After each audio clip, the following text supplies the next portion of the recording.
बांट रहे हैं। और कितने लोग तैयार हैं आज का जीवित वचन सुनने के लिए? भाइयों को हाथ में पकड़ो, वचन के लिए प्रार्थना करो और बोलो, प्रभु यीशु मसीह पवित्र आत्मा जी, हम तैयार हैं आज के जीवित वचन सुनने के लिए। इन वचनों के द्वारा हमारी जिंदगी में बहुत बड़ा बदलाव हो जाए। आज के वचन में 100 गुना फल दें और जो फल सदा हमारे पर बने रहे, यीशु मसीह के सामर्थ्य नाम में मांगते हैं, आमीन। रूत पहला अध्याय उसका 14 नंबर वचन होंगे।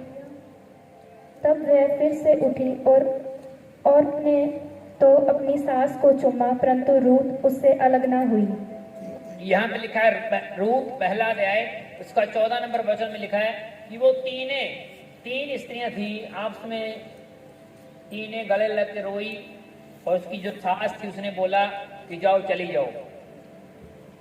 एक सास थी, उसकी सास दो क्या थी जिन्हों पंजाबी जी बोलते नू। एक सास वो रो इसलिए रही थी तीनों इकट्ठी होके क्योंकि उसकी सास ये बोल रही थी कि मेरे दोनों लड़के मर गए, मेरा पति भी मर गया, मेरे दोनों बच्चे भी मर गए दो, अब तुम चली जाओ, जाओ नहीं शादी करवा लो, नहीं जाओ मेरे से अलग हो जाओ।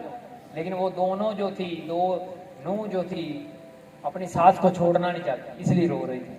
वो हमें सासू माँ जी, हम इतने साल तेरे साथ रही हैं, हम तुम्हें नहीं छोड़ सकते, इसलिए रो रही थी। अब इतने को सबको इतनी बात समझ आ गई। रूथ जो थी, जिसका नाम रूथ था, वो बोलती मैं तेरे को छोड़ के नहीं जा सकती, दुनिया इधर मैंने शादी नहीं करवानी, मैंने तेरे साथ रहना है। वो बोलती चली जा बेटे चली जा, तू नई शादी करवा ले। लेकिन वो जाना नहीं चाहती। उसने बोला कि तू परमेश्वर को मानने वाली स्त्री है, मैं तेरा पीछा नहीं छोड़ सकती, तेरे बिना मैं नहीं रह सकती, मैं नई शादी नहीं करवा सकती, मैं तेरे साथ नहीं रह सकती, तू परमेश्वर को मानने वाली स्त्री है। उसने नहीं छोड़ा। जो दूसरी थी बड़े वाली होगी, वो चली गई, उसने अपनी सास की बात मान ली और नई शादी कर ली। लेकिन एक जो थी रूथ, वो नहीं गई। उसने बोला कि मैं तेरे को छोड़ के नहीं जाऊंगी, उसके पीछे ये कारण है कि तू परमेश्वर को मानने वाली स्त्री है, इसलिए मैं तेरे को छोड़ नहीं सकती।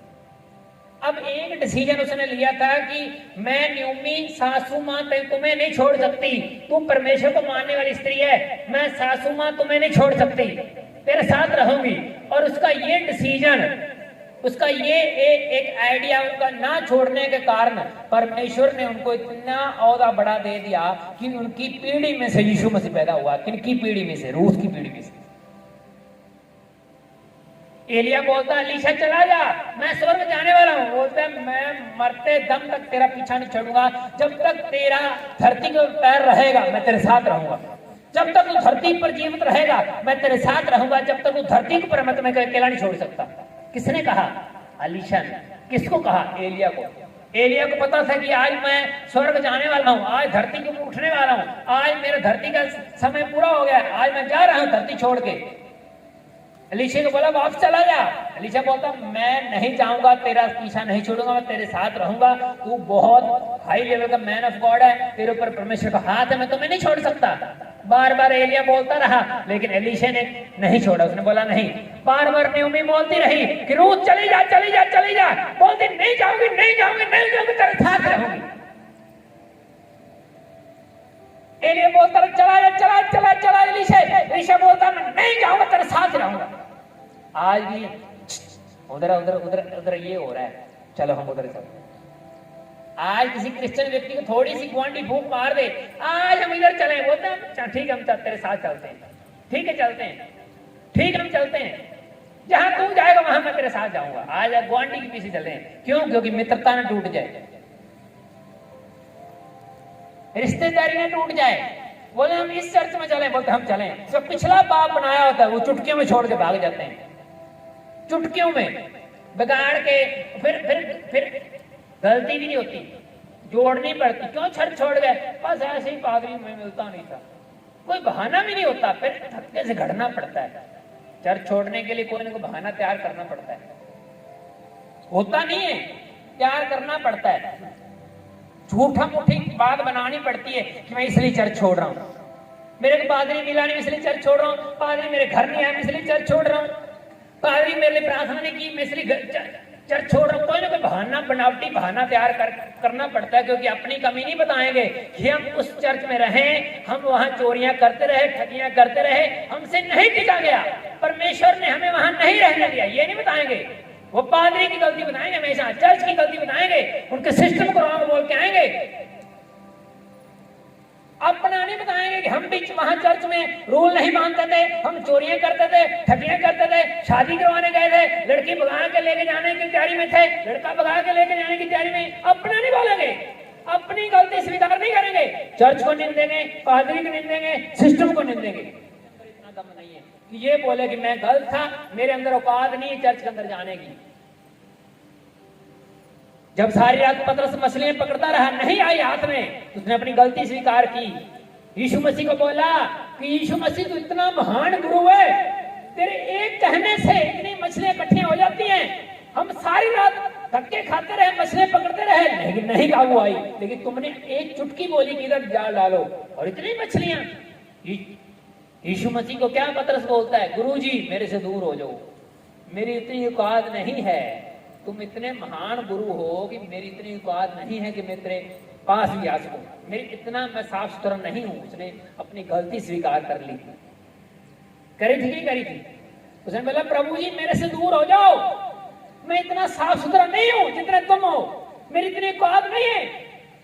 उसने अपनी गलती स्वीकार कर ली थी कि हम सारी रात मछलियां पकड़ते रहे, लेकिन तुमने एक बार बोला होता हम हल हो गया। आज लोगों के अंदर ये नहीं है, हम इतने सालों से प्रार्थना कर रहे हैं, पादरी जी हमारा मसला हल नहीं हुआ, तुमने एक बार ही बोला, रिपोर्ट नॉर्मल हो गई है।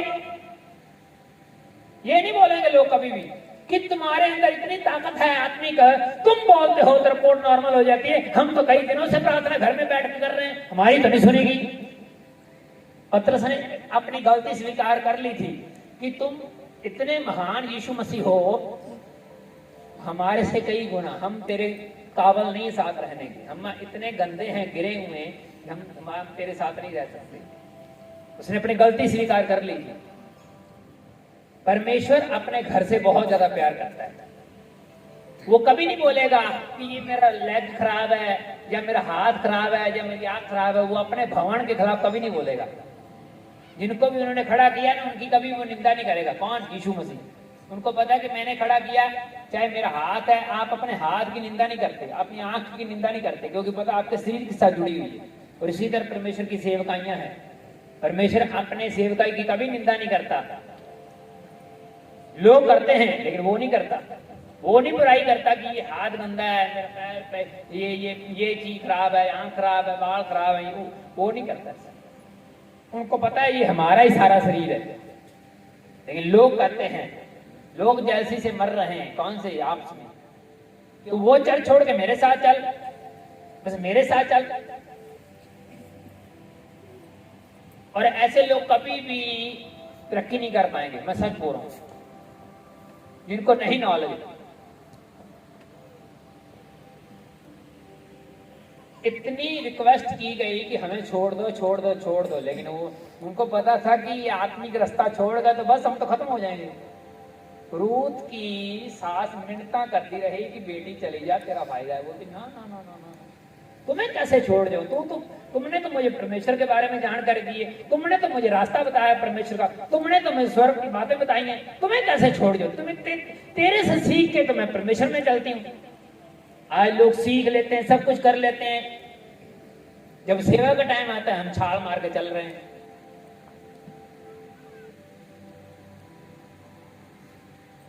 ये नहीं सोचते कि हमें किसने बताया, हमने प्रचार किसने किया, हमें बपतिस्मा किसने दिया, हम कहां से सीखे हैं, किसने हमें ट्रेंड किया। परमेश्वर को भी पता चल जाता है। ये अपने बाप के सगे नहीं है तो हमारे कहां सगे हो जाएंगे, परमेश्वर को भी पता है। इसीलिए इजरायली 40-40 साल 40 दिन रात तक धक्के खाते रहते थे, जब वो एक जगह स्टैंड नहीं होते थे।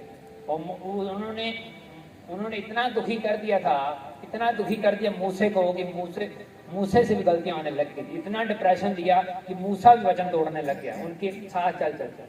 कभी वो कुछ मांगते थे, कभी पानी मांगते थे, कभी कुछ। मूसे को भी पता नहीं चलता था कि पानी कौन निकाल रहा है, परमेश्वर निकाल रहा है या मैं निकाल रहा हूं। वो भी गलतियां करने लग गया था। देख लो, लोगों की हरकतों की वजह से उनको भी उन्होंने ठंडा कर लिया था। आज शैतान आपको ठंडा करना चाहता है। आज मैं सच बोल रहा हूं, हर एक व्यक्ति को। लेकिन अगर आपके ये वचन हार्ट में जा रहे हैं तो आप ठंडे नहीं हो गए और मजबूत हो जाएंगे। मैं सच बोल रहा हूं। अगर आपको ये वचनों की नॉलेज है तो मैंने स्टार्टिंग में आपको क्या बोला कि मेरे को दुख होता था कि ये लोग नाश हो रहे हैं, बस कि मैं ऐसा क्या करूं कि ये लोग स्वर्ग चले जाएं। बस यही कारण था कि परमेश्वर ने मुझे एक चाबी दी है प्रचारक होने की। ये मेजर कारण था, और कोई कारण नहीं था। ये बड़ा कारण ये वाला था कि ये लड़के को इतना दर्द हो रहा है कि लोग नरक ना चले जाएं। इसके दर्द को कम करने के लिए हम इनको मसा देंगे, पावर देंगे, सामर्थ देंगे, और लोग इनकी प्रार्थना से चंगे होंगे और इनका कहा मानेंगे और स्वर्ग जाएंगे। यही था। अपने गुआंढी को बोलो, रूस की तरह बन, अलीशा की तरह बन। आंखों को बंद करो, वचन के लिए प्रार्थना करो, बोलो प्रभु यीशु मसीह, पवित्र आत्मा जी, आज हमने जान लिया, सीख लिया, समझ लिया कि जब हम अपने आत्मिक अगुवे को छोड़ते हैं तो उसी समय हम परमेश्वर से डिस्कनेक्ट होते हैं।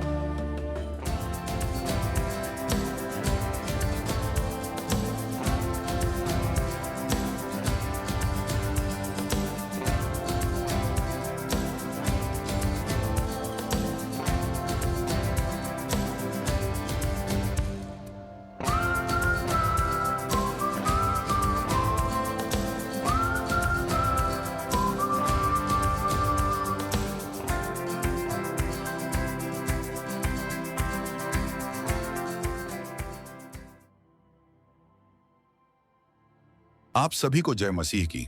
आप सभी का दिल से स्वागत है। प्रियो, क्या आप जानते हैं शैतान कौन है और वह कहां रहता है और वह क्या कर सकता है? इन सवालों के जवाब और उससे जुड़े कई रोमांचक और रहस्यमयी पहलुओं को जानने के लिए इस वीडियो को अंत तक जरूर देखें। आज हम आपको शैतान की एक ऐसी रहस्य और दिलचस्प जानकारी के हर मोड़ से रूबरू करवाएंगे। ज्यादा से ज्यादा इस वीडियो को अपने मसीही भाइयों और बहनों के पास शेयर जरूर कर दें ताकि यह आशीष दूसरों तक भी पहुंच सके। प्रियो, बाइबल के अनुसार शैतान शुरू से ही शैतान नहीं था और वह एक पवित्र स्वर्गदूत था जिसे लुसिफर कहा जाता था। उसका नाम भोर का चमकता हुआ तारा था क्योंकि वह सबसे सुंदर और बुद्धिमान स्वर्गदूत था। उसकी सुंदरता इतनी अद्भुत थी कि उसके शरीर से ही संगीत निकलता था। कैसे बना लुसिफर शैतान? लुसिफर को अपनी सुंदरता और बुद्धिमानी पर गर्व हो गया। वह खुद को परमेश्वर के समान समझने लगा और स्वर्ग के अन्य स्वर्गदूतों को अपनी ओर आकर्षित कर लिया। लेकिन उसका यह घमंड उसे बर्बादी की ओर ले गया। उसने परमेश्वर के विरुद्ध विद्रोह किया और स्वर्ग के 1/3 स्वर्गदूतों को भी अपने साथ कर लिया। स्वर्ग में युद्ध का दृश्य।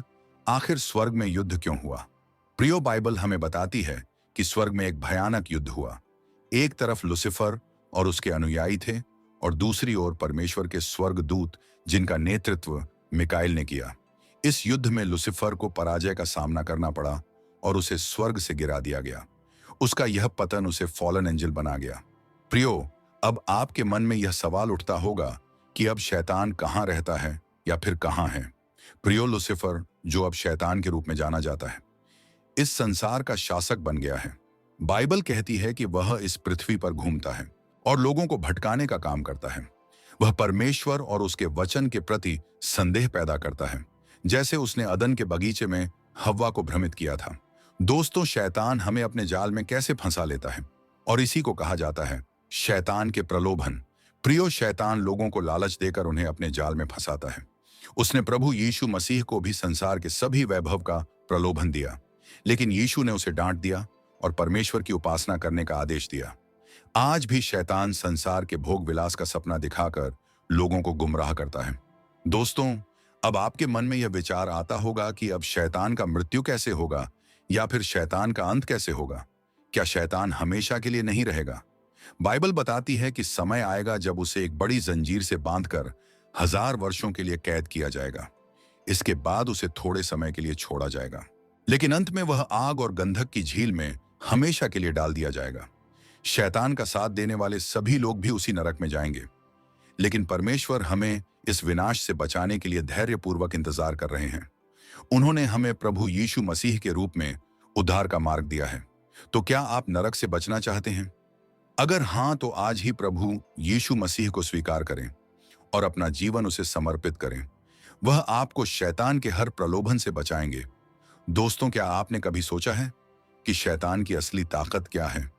वह कैसे हमें अपने जाल में फंसाता है? और सबसे अहम सवाल, क्या उससे बचने का कोई रास्ता है? आज हम इन सभी सवालों का जवाब ढूंढने वाले हैं। इस वीडियो को अंत तक देखें, क्योंकि जो आप जानने वाले हैं वह आपकी जिंदगी बदल सकता है। दोस्तों, शैतान वाकई इतना शक्तिशाली है।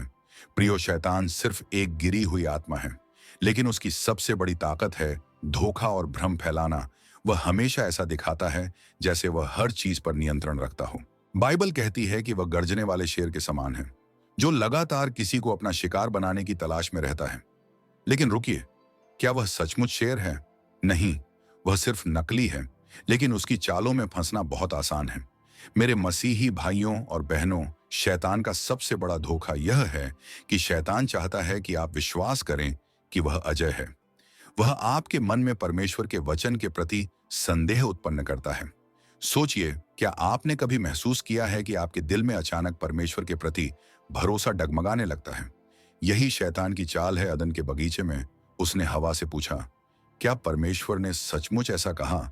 और आज भी वह यही सवाल हमारे दिलों में डालता है। प्रियो, आखिर शैतान कहाँ रहता है? और शैतान का घर कहाँ है? और शैतान कहाँ से आता है? आपके मन में यह सारे विचार अक्सर आते रहते हैं। प्रियो, बहुत लोग मानते हैं कि शैतान नरक में है, लेकिन बाइबल कहती है कि उसका साम्राज्य इस पृथ्वी पर है। वह इस संसार का हाकिम है। वह दिखाता है कि वह ताकतवर है, लेकिन सच्चाई यह है कि उसकी शक्ति केवल वहीं तक सीमित है जहां तक परमेश्वर उसे अनुमति देते हैं। दोस्तों, अब बड़ा सवाल, क्या शैतान को हराया जा सकता है? जवाब है हाँ। बाइबल कहती है, शैतान का सामना करो और वह तुमसे भाग जाएगा। प्रभु यीशु मसीह ने भी यह दिखाया। जब उन्होंने उसे हर बार परमेश्वर के वचन का इस्तेमाल करके हराया, तो अगली बार जब आप किसी प्रलोभन या डर का सामना करें, तो यीशु के नाम से दृढ़ होकर कहें, क्योंकि परमेश्वर का वचन शैतान के हर झूठ और धोखे से बड़ा है। क्या आप जानते हैं कि शैतान का अंत पहले से तय है? बाइबल कहती है कि वह दिन आएगा जब शैतान और उसके सारे अनुयायी आग और गंधक की झील में फेंक दिए जाएंगे। वहां वे हमेशा हमेशा के लिए तड़पते रहेंगे।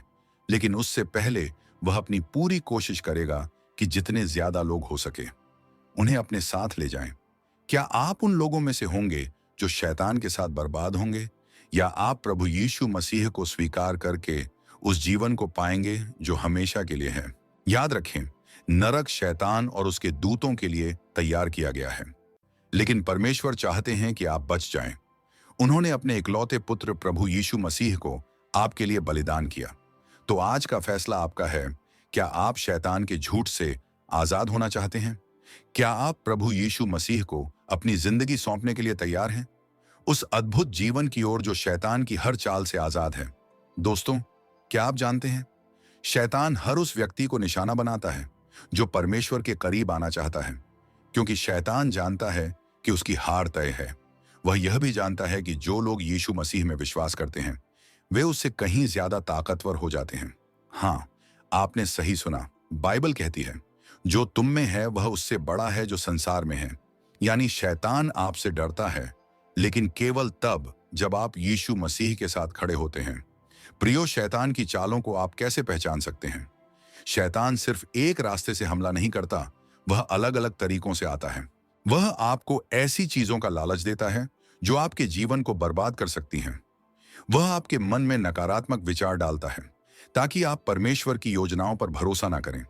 वह आपको यह सोचने पर मजबूर करता है कि क्या परमेश्वर वास्तव में आपके साथ है। अब सोचिए, क्या आपने हाल ही में ऐसा कुछ महसूस किया है? अगर हाँ, तो यह समय है जागने का, क्योंकि शैतान आपके खिलाफ साजिश रच रहा है। जीत का रहस्य, यीशु मसीह में विश्वास।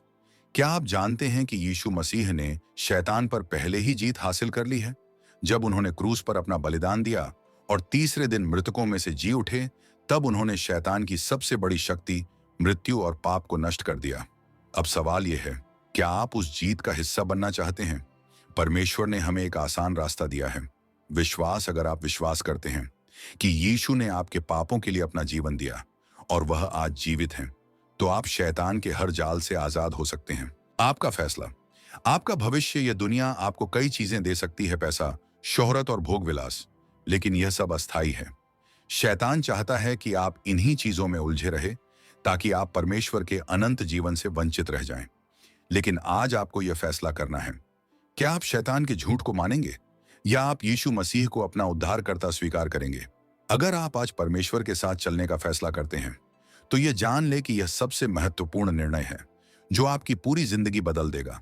प्रार्थना करें, अपने पापों के लिए माफी मांगे और यीशु को अपने जीवन में स्वीकार करें और बाइबल पढ़े। परमेश्वर का वचन आपकी आत्मा को मजबूत बनाएगा। विश्वासियों के साथ जुड़े, एक मजबूत समुदाय में रहकर आप शैतान के हर हमले से सुरक्षित रहेंगे। याद रखें, जब आप यीशु मसीह के करीब आते हैं तो शैतान और भी जोर से हमला करेगा, लेकिन डरने की जरूरत नहीं, क्योंकि परमेश्वर आपके साथ है। जैसे बाइबल कहती है, डर मत क्योंकि मैं तेरे साथ हूं, घबराना मत क्योंकि मैं तेरा परमेश्वर हूं। क्या आपने कभी सोचा है, अगर शैतान का अंत तय है तो वह भी क्यों सक्रिय है? क्यों वह दिन रात मेहनत कर रहा है लोगों को परमेश्वर से दूर करने में? और सबसे खौफनाक सवाल, क्या वह आपके जीवन पर नजर गड़ाए हुए हैं? कि सवाल केवल रहस्य नहीं बल्कि एक ऐसी हकीकत है जिसे जानना आपके लिए जरूरी है। बाइबल बताती है कि शैतान जानता है उसका समय बहुत कम है। यही कारण है कि वह अपनी हर चाल, हर ताकत और हर संसाधन का इस्तेमाल कर रहा है ताकि ज्यादा से ज्यादा लोगों को अपने जाल में फंसा सके। लेकिन उसकी असली योजना क्या है? शैतान का एक ही लक्ष्य है, आपको परमेश्वर से दूर ले जाना। वह जानता है कि अगर आप यीशु मसीह के पास हैं तो वह आपको कभी हरा नहीं सकता, लेकिन अगर वह आपको पाप, लालच और भ्रम के अंधकार में फंसा सके तो वह अपनी योजना में कामयाब हो सकता है। अब सवाल यह है, क्या आप उसकी इस योजना का हिस्सा बनेंगे या आप उसे हरा देंगे? क्या आप जानते हैं वह कैसे हमला करता है? शैतान सीधा सामने आकर लड़ाई नहीं करता, वह आपके जीवन में चुपके से है। कभी वह आपके डर को बढ़ाता है, कभी वह आपको भौतिक चीजों का लालच देता है और कभी वह आपको ऐसा महसूस कराता है कि आप अकेले हैं और कोई आपकी मदद नहीं कर सकता। क्या आपने हाल ही में ऐसा महसूस किया है? अगर हां तो सतर्क हो जाइए। बाइबल में एक और चौंकाने वाली बात बताई गई है। यह कहा गया है कि शैतान कभी कभी प्रकाश के स्वर्गदूत के रूप में आता है। वह ऐसा दिखावा करता है जैसे वह आपकी मदद करने आया है, लेकिन उसका हर वादा, हर सलाह और हर सुझाव सिर्फ आपको गिराने के लिए होता है। अब सोचिए, क्या आपने कभी ऐसा कोई फैसला किया जो देखने में सही लगा हो लेकिन बाद में आपको बर्बाद कर गया? क्या आप तैयार हैं उस दिन के लिए? अब हम उस क्षण की ओर बढ़ रहे हैं जब न्याय होगा। बाइबल कहती है कि शैतान अपने आखिरी हमले के लिए पूरी तैयारी कर रहा है। वह जानता है कि यीशु मसीह जल्द ही वापस आने वाले हैं, लेकिन उससे पहले वह एक बड़ा युद्ध छेड़ेगा, एक ऐसा युद्ध जो पूरी मानवता को हिलाकर रख देगा। यह युद्ध केवल शारीरिक नहीं बल्कि आत्मिक होगा। सवाल यह है, क्या आप उस युद्ध के लिए तैयार हैं? प्रियो, आइए शैतान के प्रलोभन से बचने के लिए छोटा सा प्रार्थना करते हैं। प्रार्थना शुरू करते हैं। हे प्रभु यीशु, मैं आपकी शरण में आता हूं। मुझे शैतान के प्रलोभन और बुराइयों से बचाइए। मेरे मन, आत्मा और शरीर को आपकी पवित्रता से भर दीजिए। आप ही मेरे उद्धारकर्ता और रक्षक हैं। मुझे आपकी कृपा प्रदान करें ताकि मैं हमेशा सत्य और प्रकाश के मार्ग पर चल सकूं। आपके नाम से मैं प्रार्थना करता हूं। हे ईश्वर, आपका प्रेम और अनुग्रह मेरी ढाल है। मेरे चारों ओर अपनी पवित्र आत्मा की सुरक्षा बनाए रखें। मेरे हृदय को शांति और विश्वास से भर दें। जब मैं कमजोरी में पड़ूं तब मुझे आपके सामर्थ्य की याद दिलाएं। शैतान के हर झूठ, भय और भ्रम को मेरे जीवन से दूर करें। प्रभु, आपकी पवित्रता और सत्य में मेरी मदद करें ताकि मैं हर बुराई और अंधकार पर विजय पा सकूं। मुझे अपने वचनों का पालन करने वाला और आपके प्रेम का प्रचार करने वाला बनाएं। आपके अनमोल नाम में मैं यह प्रार्थना करता हूं। आमीन।